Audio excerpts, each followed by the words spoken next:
তো hello guys, দেখো আমি সবজি তরকারি রান্না করছি কীভাবে। ডাটাটা ভেজে উঠিয়ে রাখলাম, তারপর দিলাম সবজিটা।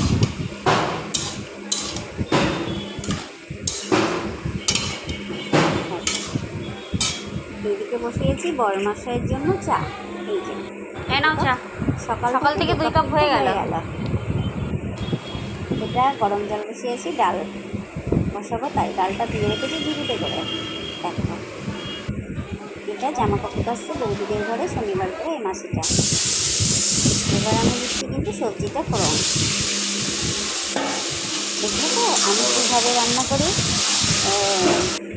তোমাদের ভালো লাগলে অবশ্যই কমেন্ট করে কিন্তু জানিও, বুঝলে তো। এবার আমি ডাটা ভাজাটা উঠিয়ে রেখেছিলাম, ওটা দিয়ে দিলাম। এবার আমি 250 চালের ভাত করলাম। এটা আমি কিন্তু মটর ডালটা শুকবোর জন্য ওর মধ্যে কল্লা দিয়ে দিলাম, আর এবার দিয়ে দিলাম ফোড়ন,